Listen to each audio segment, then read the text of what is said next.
মুভির শুরুতেই কলেজে পড়া একটি মেডিকেল স্টুডেন্টকে দেখানো হয়। মেয়েটির নাম জিলাও। সে মূলত একটি অ্যানিমেল ডক্টর হওয়ার জন্য মেডিকেল কলেজে পড়াশোনা করছিল। জিলাও মনে মনে ভাবে, মনে হয় আমার জন্মই হয়েছে সিঙ্গেল থাকার জন্য, কারণ আমি কারোর সাথে কথা বলা তো দূরের কথা, সহজে মিশতেও পারি না, কারণ আমি একজন ইন্ট্রোভার্ট টাইপের। এমনকি ওর হোস্টেলের রুমমেটদের সাথে ওর ভালো ভাব নেই, তারা ওকে তেমন পাত্তাই দেয় না। আর জিয়া নামের এই মেয়েটা ওকে না বলেও জিনিস ইউজ করে। আর ওরা সবাই সারাদিন ফোনে নিজের বয়ফ্রেন্ডের সাথে কথা বলতে থাকে। আর মিন হলো অনেক মডার্ন মেয়ে, সে সারাদিন সোশ্যাল মিডিয়া নিয়েই পড়ে থাকে। তবে কলেজের লাইব্রেরির দায়িত্বে থাকা মিস গুয়োর সাথে ওর একটু ভালো সম্পর্ক আছে। এর কারণ হলো ওর বেশিরভাগ সময় লাইব্রেরিতে থেকেই কাটিয়ে দেয়। কিন্তু পড়াশোনার পাশাপাশি জিলাওয়েরও একজন সিক্রেট ক্রাশ আছে, যেটা ও কারোর সাথে শেয়ার করেনি। তো এর পরের দৃশ্যে আমরা দেখি জিলাওকে প্র্যাকটিস কলেজে সার্জারি করতে দেয়, কিন্তু ভয়ের চোটে ওর হাত পা কাঁপতে থাকে। এতে টিচার ওকে একটু বকাঝকা করে, কারণ ও একজন মেডিকেল স্টুডেন্ট। জিলা উদাস হয়ে চুপচাপ বসে থাকে। তো এরপরে ও সিক্রেট গল্পটা বলতে থাকে। জিলা প্রথম দিন কলেজ আসার পরই একটি ছেলেকে দেখে পছন্দ করে ফেলে। ছেলেটার নাম গোবিন। গোবিন কৃষি বিজ্ঞান নিয়ে পড়াশোনা করছে। গোবিন ছিল অনেক দয়ালু আর পশুপাখি গাছপালাকে অনেক পছন্দ করত। জিলা ওকে দেখে ভালোবেসে ফেলে, কিন্তু জিলা ওর ভালোবাসার কথা সাহস করে ওকে বলতে পারে না। এই জন্য প্রথম দিন থেকেই একটি করে লাভ লেটার লিখে যাচ্ছে, কিন্তু এগুলো কখনো কাউকে দেখায় না, নিজের কাছে যত্ন করে রেখে দেয়। লাইব্রেরির একদম জানালা সোজায় গোবিনের হোস্টেল রুম ছিল, আর এই কারণেই জিলাও ঘন্টার পর ঘন্টা লাইব্রেরিতে বসে কাটিয়ে দিত। আরো দূর থেকে লুকিয়ে লুকিয়ে ওকে দেখতে থাকে। একদিন জিলাও যখন সাইকেলে করে যাওয়ার সময় হোঁচট খেয়ে নিচে পড়ে যায়, আর ঠিক তখনই গোবিন এসে ওকে ধরে ফেলে। এমনকি ওর অর্ধেক খাওয়া আপেল কামড়ে খেয়ে নেয়, কারণ ওর আপেল অনেক ভালো লাগতো। এদিকে জিলাও পুরো অবাক হয়ে পাথরের মতন দাঁড়িয়ে যায়, কারণ ওর সিক্রেট ক্রাশ একদম ওর পাশে দাঁড়িয়ে আছে। মানে বুঝতেই পারছো জিলাওয়ের বুক এখন ধরপড় করছে। জিলাওয়ের কাছে এটা কোনো স্বপ্ন বলে মনে হচ্ছিল। গোবিন সামনে থেকে একটি আপেল গাছে উঠে পড়ে। ও আপেল পাততে পাততে বলে, এই গাছটা 40 বছর আগে তাইওয়ান থেকে আনা হয়েছিল, আর এটি এনেছিল এই কলেজের এক মহিলা টিচার। সে তার ভালোবাসার এক্সাম্পল হিসেবে গাছটা লাগিয়েছিল, এই জন্য সবাই এই গাছটাকে লাভ ট্রি বলে ডাকে। এসব বলতে বলতে ও একটা আপেল পেড়ে নিয়ে আসে। ও বলে, আমি দুঃখিত, কারণ আমি তোমার আপেলটা খেয়ে ফেলেছিলাম। ও আপেলের সাথে সাথে একটা কাগজে কিছু একটা লিখে ওকে দিয়ে দেয়। তখনই একটা মহিলার কাছ থেকে গোবিন ওখান থেকে দৌড়ে পালিয়ে যায়। জিলাও বিশ্বাসই করতে পারছিল না যে ওর পছন্দের মানুষের সাথে এমন ভাবে দেখা হবে। এরপরে ও লাইব্রেরিতে চলে আসে, কিন্তু ওই লেখাটা কথাও বুঝতে পারছিল না। এই জন্য ওটা নিয়ে লাইব্রেরিয়ান মিস গোকে দেখায়। তখন মিস বলে, এখানে তাইওয়ানিজ ভাষায় থ্যাংক ইউ লেখা আছে, যার মানে গোবিন তাইওয়ান থেকে এখানে পড়াশোনা করতে এসছে। মিস গুয়ান জিলাওয়ের কাছে একটা সাহায্য চাই। ও বলে, তুমি তোমার এই তাইওয়ান ফ্রেন্ডকে এই অ্যাড্রেসটাতে একটু খোঁজ করতে বলবে। জিলাও রাজি হয়ে যায়। এরপরেও গোবিন হোস্টেলে চলে আসে, কিন্তু দরজার কাছে এসে দাঁড়িয়ে পড়ে, কারণ কেমন ভাবে কথা স্টার্ট করবে সেটাই বুঝতে পারছিল না। এই জন্য কিছু না বলে চলে যেতে থাকে। তখনই গোবিন রুম থেকে বেরোয়, আরো বাইরে জিলাওকে দেখতে পায়। ও ওকে রুমের মধ্যে আসতে বলে। রুমে এসে জিলাও মিট জুয়ের কথাটা ওকে জানায়। সব শুনে গোবিন ওকে হেল্প করার জন্য রাজি হয়ে যায়। ও রাজি হতে জিলাও কোনো কথা না বলে দৌড়ে ওখান থেকে পালিয়ে যায়, কারণ সে গোবিনের সাথে কথা বলতে একটু নার্ভাস ফিল করছিল। গোবিন তো কিছুই বুঝতে পারে না। রাতের বেলাও আজকের দিনের কথাও চিঠিতে লিখতে থাকে। ওর কাছে আজকের দিনটি অনেক স্পেশাল ছিল। খানিক পরে মিস ডেরাং করে ওর পাশে এসে বসে। আজকে ওর বয়ফ্রেন্ডের সাথে ওর ব্রেকআপ হয়ে গেছে, সেজন্য ও অনেক দুঃখী। জিলাও বলে, তুমি প্রতি মাসে ব্রেকআপ করে করে একটা নতুন রেকর্ড বানিয়ে ফেলেছো। এটা বলে ওকে সান্ত্বনা দেয় না ঠাট্টা করে, আমি কিছুই বুঝতে পারি না। পরের দিন সকালবেলা জিলাও ঘুম থেকে উঠে আগের দিন রাতের লেখা চিঠিটা কোথাও দেখতে পায় না। ও চারিদিকে ওটা খুঁজতে শুরু করে। তখন মিন ওখানে এসে বলে, ওই চিঠিটা গোবিনের কাছে পাঠিয়ে দিয়েছে। এটা শুনে জিলাও অনেক রেগে যায়। মিন বলে, আমি তো শুধু তোমার হেল্প করেছি। তো এরপরে জিলাও দ্রুত সাইকেলে করে গোবিনের হোস্টেলে যেতে থাকে, কারণ এখন হয়তো ওটা পড়িনি। জিলাও হুড়মুড় করে গোবিনের রুমে চলে আসে। তখনও দেখতে পায় গোবিন গাছপালা নিয়ে ব্যস্ত আছে, আর ওই চিঠিটা টেবিলেই পড়ে আছে। জিলাও চুপি চুপি ওই চিঠিটা নিতেই যাবে, আর তখনই গোবিন ওকে থামিয়ে দেয়। ও বলে, আজকে সকালে এই চিঠিটা আমার কাছে এসেছিল, উপর দেখে তো মনে হচ্ছে এটা তোমারই লেখা। জিলাও বলে, এই চিঠিটা ভুল করে এখানে চলে এসছে, প্লিজ ওটা আমাকে ফেরত দিয়ে দাও। এই বলে ও চিঠিটা কেড়ে নিতে যায়, কিন্তু গোবিন ওটা দেওয়ার জন্য রাজি হয় না। গোবিন বলে, তুমি সত্যি করে বলো এই চিঠিটা কার কাছে পাঠিয়েছো। তখন জিলাও টেনশনে গোবিনের ফ্রেন্ড হানের কথা বলে দেয়। হান গোবিনের পাশে রুমেই থাকে। জিলাও মিথ্যা করে বলে, আসলে এই চিঠি হানের কাছে যেতে গিয়ে ভুল করে তোমার কাছে চলে এসছে। গোবিন বলে, এই ব্যাপার, তুমি হানকে পছন্দ করো এটা আমাকে আগে জানাবে তো, আমি তোমার হেল্প করব। তখনই গোবিনের ফোনে রিংটোন বেজে ওঠে। এই সুযোগে জিলাও চিঠিটা নিয়েই দৌড় দেয়। ওই দিন রাতে জিলাও আবারও একটা লেটার লিখতে থাকে। ও আজকে ঘটা মিষ্টি ঘটনাগুলো চিঠিতে লিখে রাখে। এরপর থেকে জিলাও লুকিয়ে লুকিয়ে গোবিনকে ফলো করত, মানে তোমাদের মতনই লুকিয়ে লুকিয়ে কেরাসকে দেখে মজা নেওয়া আর কি।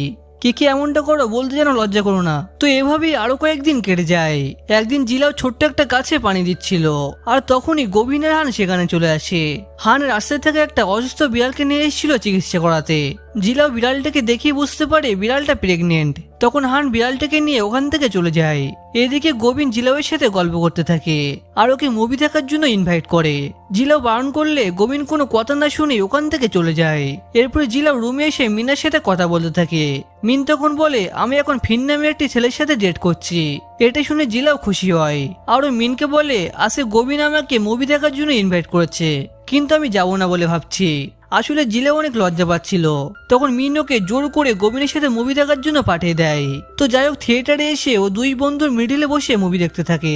এখানে জিলাও ইচ্ছে গিয়ে তো তার জামা খুলে ঠান্ডা লাগার অ্যাক্টিং করতে থাকে, যাতে গোবিন নিজের জামা খুলে ওকে পরিয়ে দেয়। কিন্তু গোবিন বলে, আমার নিজেরই ঠান্ডা লাগছে। ও ওকে হানের জামা নিতে বলে আর জিলাওকে বারবার ইশারা করে হানকে কনফেস করার জন্য বলতে থাকে। মানে এখানে পুরো উল্টো সিন চলছে। তখনই হঠাৎ জিলাও খেয়াল করে যে ফিন অন্য একটা মেয়ের সাথে মুভি দেখছে, মানে ও মিনকে চিট করছিল। জিলাওকে দেখে ফিন ওই মেয়েটিকে নিয়ে একটি বাড়ির মধ্যে ঢুকে পড়ে। ওদের পিছনে ফলো করতে করতে জিলাও ওই বাড়ি চলে আসে আর ফিনের এসব খারাপ কাজ মোবাইলে ভিডিও করতে থাকে, যেটা দেখে ফিন এবং ওর গার্লফ্রেন্ড তো অনেক রেগে যায়। ফিনের জিয়ে ওই ভিডিওটা ডিলিট করে দিতে বলছিল, কিন্তু জিলাও ওর কোনো কথাই শুনতে চায় না। তখন ওই মেয়েটি জিলাওকে একটা চড় মারতেই যাবে আর তখনই ওখানে গোবিন্দ চলে আসে আর ও মেয়েটির হাত ধরে নেয়। তখন ফিন একটি কাচের টুকরো ভেঙে ওদেরকে ভয় দেখাতে থাকে আর তখন ওই মেয়েটি পিছন থেকে ঠেলা দিতে কাচের বোতলটি জিলাওয়ের গলায় গিয়ে লাগে। এটা দেখে গোবিন্দ অনেক রেগে যায় আর ও ফিনকে ধরে মারতে থাকে। তো যাই হোক, এরপর ওরা হোস্টেলে ফিরে আসে।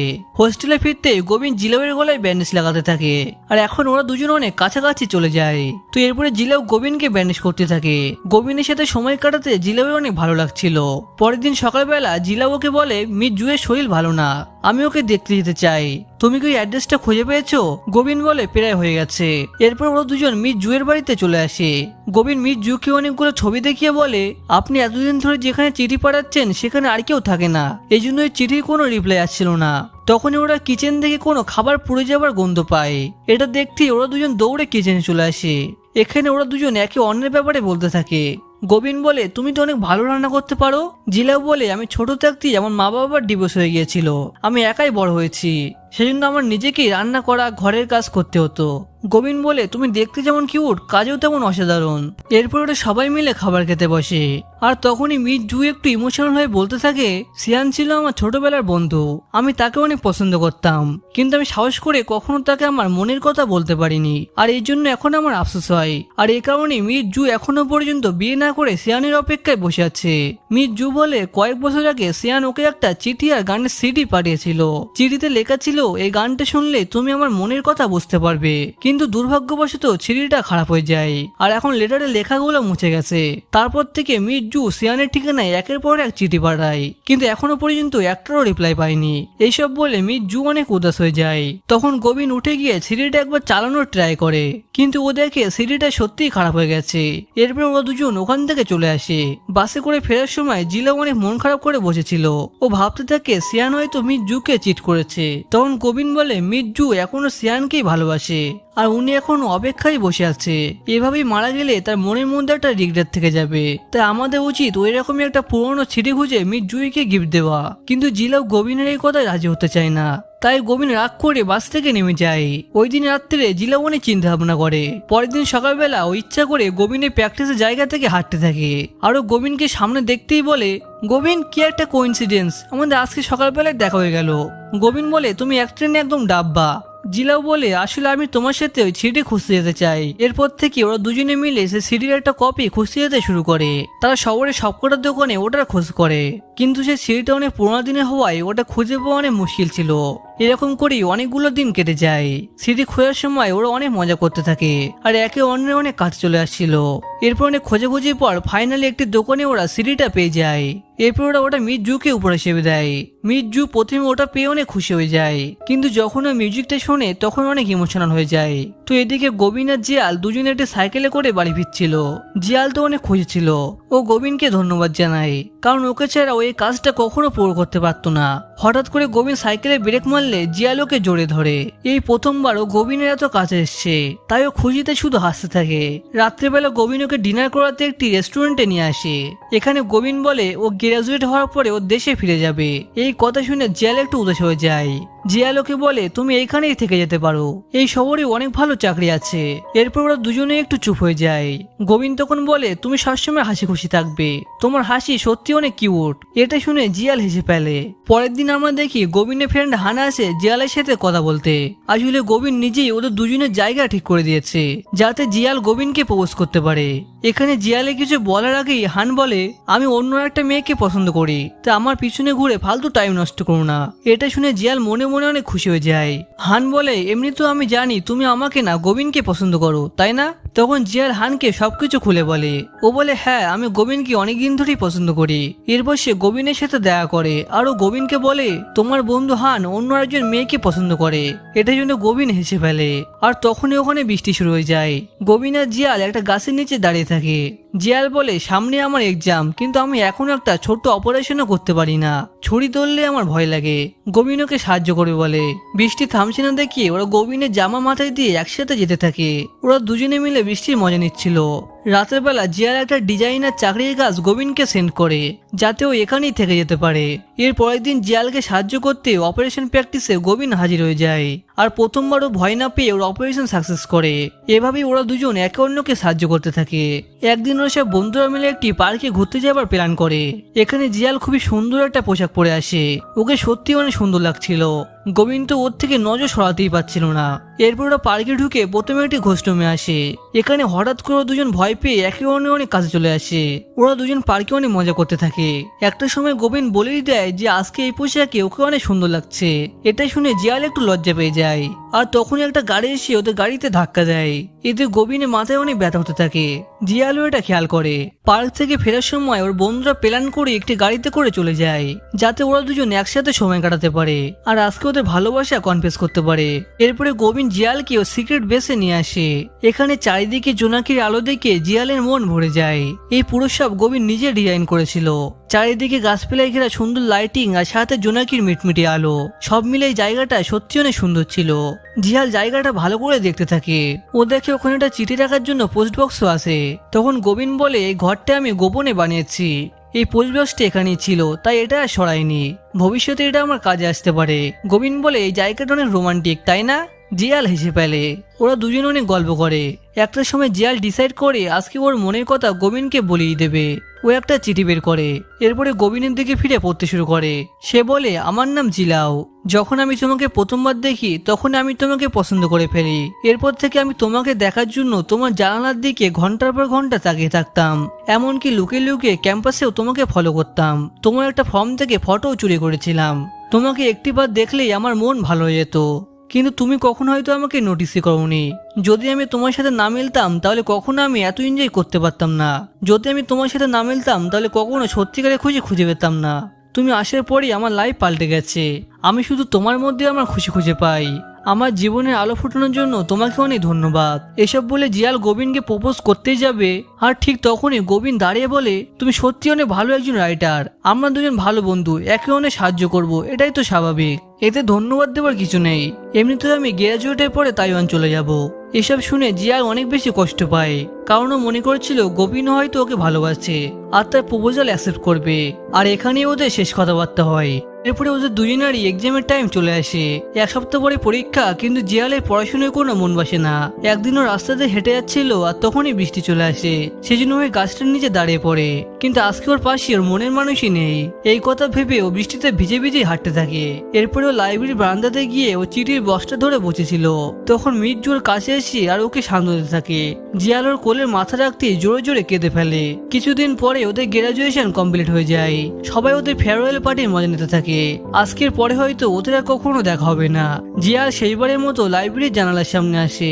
এই সেই জায়গা যেখানে ও সারাদিন বসে থাকতো, কিন্তু আজকের পর ও আর কখনো এই জায়গাটায় বসে সময় কাটাতে পারবে না।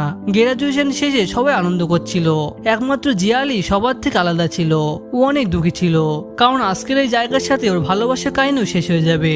জিয়াল মন খারাপ করে চলে আসার সময় একবার গোবিনের ক্যাম্পাসের দিকে তাকায়, তখনও দেখে ওখানে গোবিনের একটা পোস্টার লাগানো আছে, যেটাতে গোবিনকে নিউ প্রজেক্টের জন্য সম্মান জানানো হয়েছিল, আর গোবিন এটাতে জিয়ালকে ক্রেডিট দিয়েছিল। এটা দেখে জিয়াল তাড়াতাড়ি সাইকেল এঁকে গোবিনের হোস্টেলের মধ্যে দৌড়ে যায়, আরো চারিদিকে গোবিনকে খুঁজতে থাকে। হানুকে বলে গোবিন তো একটু আগেই তাইওয়ানে এয়ারপোর্টে চলে গিয়েছে, এখনো হয়তো ফ্লাইট ছাড়েনি, তুমি দৌড়ে গেলে হয়তো ওকে দেখতে পাবে। এটা শুনে জিয়াল দ্রুত এয়ারপোর্টে চলে আসে, আর পিছন থেকে জোরে গোবিন বলে ডাক দেয়। গোবিন থেমে দেখে জিয়াল এখানে চলে এসছে। জিয়াল চিৎকার করে বলে, গোবিন আমি তোমাকে অনেক ভালোবাসি, তুমি আমাকে পছন্দ করো বা না করো, আমি তোমাকে সারা জীবন ভালোবেসে যাব। আমি চাই তুমি এমন একটা মেয়ে খুঁজে পাও যে আমার মতনই তোমাকে ভালোবাসবে। এসব কথা শুনে গোবিনের চোখে জল ছলছল করে, কিন্তু কিছু না বলে ফ্লাইট ধরে তাইওয়ান চলে যায়। এভাবেই 1 বছর পার হয়ে যায়। আমরা দেখি জিয়াল আর ওর বাকি বান্ধবীরা মিলে এক জায়গায় জড়ো হয়েছে। মিন এখন নতুন একটা ছেলের সাথে প্রেম করছে, আর এটাই ওর সত্যিকারের ভালোবাসা। রিন এখন একটা সিভিল সার্ভেন্টের কাজ করে, আর মিয়া এখন আগের থেকে অনেক পাতলা হয়ে গেছে। জিয়ালও এখন ওর কর্মজীবন নিয়ে ব্যস্ত, ও একটা বড় কোম্পানিতে এনিম্যাল রেস্কিউয়ের হেড হিসেবে কাজ করে। সবাই এতদিন পরে একসাথে দেখা করতে পেরে অনেক খুশি ছিল। এরপরে যে যার বাড়িতে চলে যায়, কিন্তু জিয়ালের মন অনেক খারাপ ছিল, কারণ এখন তার নিজের বলতে কেউ নেই। মিজু বেশ কয়েক মাস আগে মারা গেছে। রাস্তাতে হাঁটতে হাঁটতে ওর হাতে একটি জোনাকি এসে বসে, এটা থেকে ওর গোবিনের সেই ঘরটার কথা মনে পড়ে যায়। এরপরে দৌড়ে গোবিনের সিক্রেট ঘরটায় চলে আসে। এখানে সবকিছু আগের মতনই আছে। এই জায়গায় ওর কত সুন্দর স্মৃতি ছিল। তখন ওর নজর পড়ে সেই পোস্টবক্সটার দিকে, আর ওই একটিবার যখন ওটি খোলে তখন ওর দেখি ওখানে একটি চিঠি রাখা আছে। চিঠিটা অন্য কারো না, গোবিনের লেখা। সে দ্রুত ওটি খুলে পড়তে শুরু করে। চিঠিতে লেখা ছিল, আমি তাইওয়ানের একটা হোটেলে বসে এটা লিখছি, এটা শুধু তোমার জন্যই। মিজুয়ে সিয়ান মৃত্যুর আগে এখানেই ছিল। এই হোটেলের বস সিয়ানের বন্ধু, তার সাহায্য নিয়ে সিয়ানের রেখে যাওয়া একটি বক্স মিজুয়ের কাছে পৌঁছে দিয়েছিলাম। ওই বক্সের মধ্যে অনেকগুলো চিঠি রাখা ছিল, যেগুলো সিয়ান শেষ সময় মিজুয়ের জন্য লিখে গিয়েছে। এটা সত্যি অনেক সুন্দর, তাই না? মোবাইল এবং ইন্টারনেটের যুগে এত ব্যস্ততা থাকা সত্ত্বেও তোমরা এত চিঠি কি করে লেখো? তোমাদের ভালোবাসা সত্যি অমর। তোমাকে একটিবার দেখতে ইচ্ছা হয়। তুমি কি এখন আমাকে অতটাই ভালোবাসো, নাকি কর্মজীবনের সাথে সাথে বেকারকে ভুলে গেছো? ওই দিন এয়ারপোর্টে তুমি যখন আমাকে ভালোবাসার কথা বলেছিলে, তখন আমার ইচ্ছে হয়েছিল আমি তোমাকে দৌড়ে গিয়ে জড়িয়ে ধরি, কিন্তু আমি তোমাকে আর বেশি কাঁদাতে চাইনি। যখন আমি তোমাকে প্রথমবার দেখি তখন আমিও তোমাকে পছন্দ করে ফেলেছিলাম। ওই দিনে আমাদের প্রথম দেখা, তারপর থেকে আমিও তোমাকে লুকে লুকে দেখার চেষ্টা করতাম। আসলে তুমি যখন আমার ক্লাসে যেতে, আমি তখন উল্টো তোমার ক্লাসে যেতাম তোমাকে দেখার জন্য। অনেক ইন্টারেস্টিং, তাই না? আমি তোমার সাথে কথা বলার জন্য সুযোগ খুঁজতাম, কিন্তু আমি অনেক ভয় পেতাম। এরপর যেদিন তুমি আপেল গাছের তলায় পড়ে যাচ্ছিলে, ওই দিন আমি ওখানেই লুকিয়েছিলাম। আমি তখন তোমাকে ইমপ্রেস করার জন্য অন্য ভাষায় ওয়ার্ড লিখি, আর তারপর সবকিছু অনেক সুন্দরভাবে এগিয়ে যাচ্ছিল। কিন্তু একদিন আমি জানতে পারি আমার ব্রেন টিউমার হয়ে গেছে। ডাক্তার বলেছিল আমার হাতে আর বেশি সময় নেই। এই শুনে আমি অনেক উদাস হয়ে যাই। আমাদের এত সুন্দর মজাদার লাইফ এমন করে শেষ হয়ে যাবে, আমি এটা তোমাকে জানিয়ে কষ্ট দিতে চাইনি। এই জন্য আমি কিছু না বলে তোমার থেকে দূরে চলে গিয়েছিলাম। এসব পরে জিয়াল অনেক স্যাড হয়ে যায়। তখন জিয়াল কাপড় দিয়ে ঢাকা কিছু একটা দেখতে পায়। কাপড়টা সরাতেই ও দেখে ওখানে ওর একটা পোর্ট্রেট আছে। এটা আর কেউ না, এটা গোবিন নিজে হাতে ওর জন্য এঁকেছিল। গোবিন এই চিঠিতে আরো বলে, আমি জানি না যখন তুমি চিঠিটা পড়বে তখন আমি বেঁচে থাকবো কিনা, হয়তো তুমি এটা খুঁজেই পাবে না, তবে এটা আমি তোমার জন্য আমার মন থেকে লিখছি। তোমাকে পাওয়ার পরে আমার লাইফে খুশি থেকে ওঠে। আমার ছোট লাইফটাকে এত সুন্দর এনজয় দেওয়ার জন্য তোমাকে মন থেকে ধন্যবাদ। আর হ্যাঁ, আমিও তোমাকে অনেক ভালোবাসি। চিঠিটা পুরো পড়ার পর জিয়াল কান্না করতে থাকে। অনেক দুঃখ আর উদাস মনে জিয়াল যখন এখান থেকে চলে যাচ্ছিল, তখন একটি জোনাকি পোকা গোবিনের রূপান্তর হয়ে যায়, মানে এটা গোবিনের আত্মা। গোবিন ওখানে হেসে বলে, জিয়াল আমি তোমাকে অনেক ভালোবাসি, আর হ্যাঁ তুমি সবসময় খুশি থেকো। এই বলে জোনাকি পোকাটি আকাশে উড়ে যায়। আর এখানে আমাদের এই লাভ স্টোরি শেষ হয়ে যায়। তো এটা কেমন লেগেছে অবশ্যই কমেন্টসে জানিয়ে দিও। আর হ্যাঁ, তুমি কি রিলেশনশিপে আছো নাকি এখনো সিঙ্গেল? তো প্লিজ বন্ধুরা শেষে সবাই একটি লাইক আর সাবস্ক্রাইব করে দিও। বাই বাই দোস্ত।